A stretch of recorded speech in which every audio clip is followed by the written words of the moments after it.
আসসালামু আলাইকুম প্রিয় ভিউয়ার্স, আজকে দেখাবো FZ ভার্সন 2 ডিসপ্লে ভেঙে গেছে। এই ডিসপ্লে রিপেয়ার করে আমি আপনাদেরকে দেখাবো। তো যদি কারো ডিসপ্লে ভাঙে বা আবসা হয়ে যায়, ঘোলা হয়ে যায়, সেগুলোর জন্য আমাদের কাছে আসবেন, আমরা ঠিক করে দেব।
ডিসপ্লে খুলবো,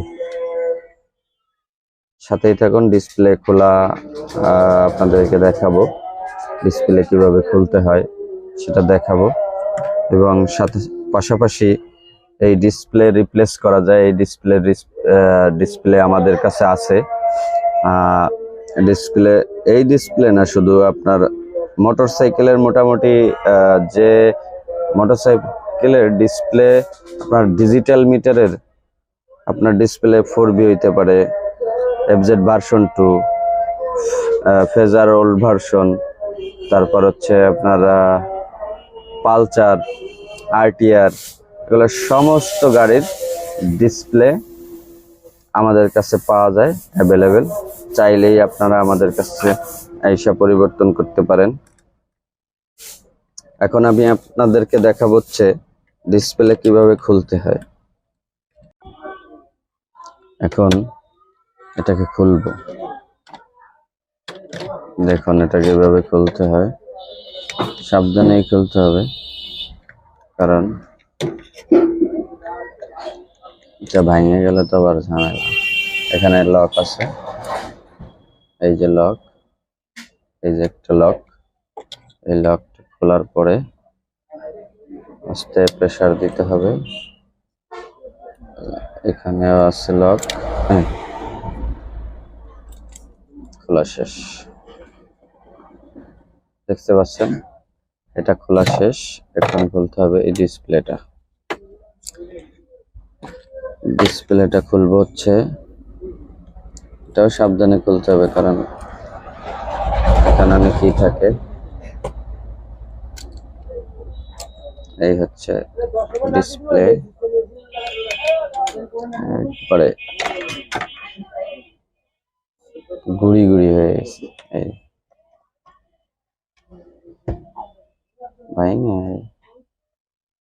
ভাঙা অংশটা দেখছেন, গুড়ি গুড়ি হয়ে গেছে। যে এটা বাদ,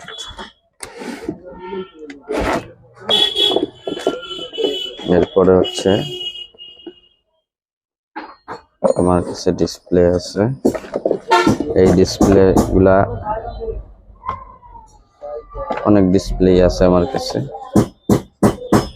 তো আমি প্রথমে একটা নিলাম ডিসপ্লে, এই নতুন ডিসপ্লে, এটা আমি এখানে লাগাবো।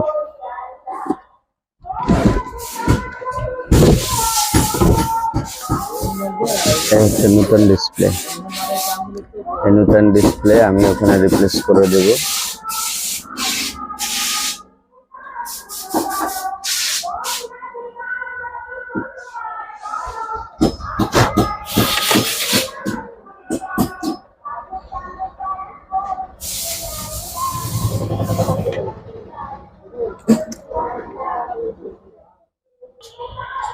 এবার হচ্ছে এই ডিসপ্লে, এই যে দেখতে পাচ্ছেন এই যে ডিসপ্লে, এখন এটা হচ্ছে বোর্ডের সাথে লাগাবো।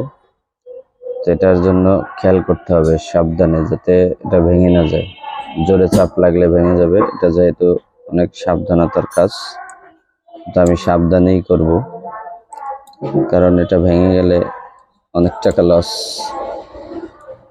এই জন্য ওকে সাবধানেই দেখতে হবে, চেষ্টা করতে হবে যাতে খুব সেন্সিটিভ ভাবেই লাগাইতে হবে।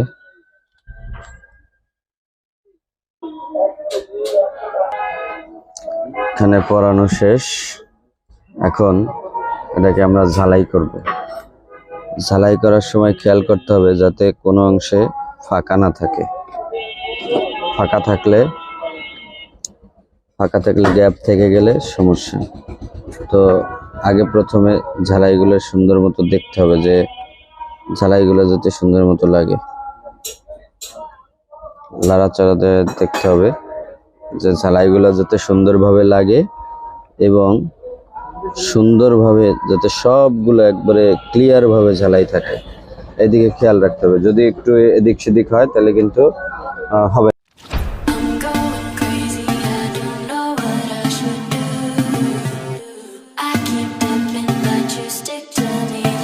ফিটিং করা যাবে না, এজন্য আগে চেক করব। চেক করার জন্য এই লাইন দিলাম, এবার আমরা চেক করব। অন করলাম, বিসমিল্লাহ। ও দেখুন একবারে পারফেক্ট, সব ঠিক আছে, ক্লিয়ার। তো এখন আমরা এটা দেখাইলাম, দেখানোর পরে এটা এখন আমরা ফিটিং করব। ফিটিং করার পরে কাস্টমারের গাড়িতে যেয়ে লাগাবো।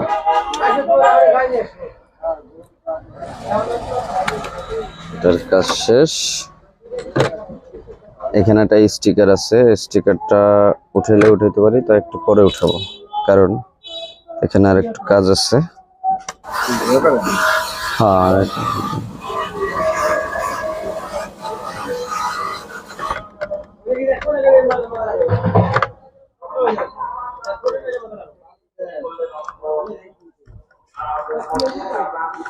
এগুলো আমি কোটালীপাড়া গোপালগঞ্জ জেলার ভিতরে আমি এই কাজ করি, আর কেউ আদারওয়াইজ করে না, বুঝছো? কমপ্লিট, মানে 5টা নাট লাগাইলে হয়ে যাবে তোমার, তাড়াতাড়ি হয়ে গেল।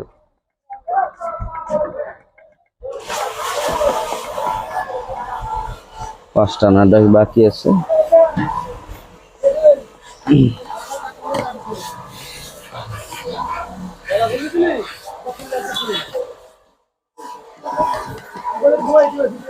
আমার ফেসবুক পেজ আছে, ইউটিউব চ্যানেল আছে, বুঝছো?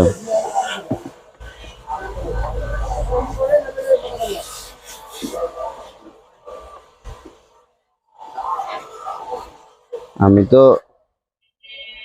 তোমার এখন ওই যে আমাদের তো কুরিয়ার সার্ভিস এদিকে নাই। কুরিয়ার সার্ভিস যদি থাকতো আমি কাজ কইরা পারতাম না, মানে এত পরিমাণ ফোন আসে। কুরিয়ার সার্ভিস যেদিকে নাই, আছে তো গোপালগঞ্জ, তাই এনতে 25 কিলো দূরে যেয়ে তো আনা সম্ভব না, তাহলে আমার খালি যাইতে হবে আইতে হবে। এই জন্য আর আমি নিতেছি না কুরিয়ার। প্রত্যেক দিন এভারেজ দেখা যায় 10টা ফোন আসে।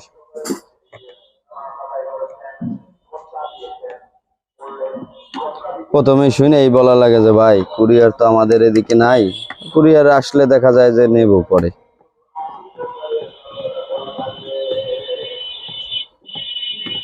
অনেক সেভ না, 4B মিটারের দাম হচ্ছে তোমার 13,000 টাকা, আমি 7,000 7,500 টাকায় ঠিক করে দিছি। তোমার 13,000 টাকা কোথায় আর 7,000 টাকা কোথায়, এসব করো।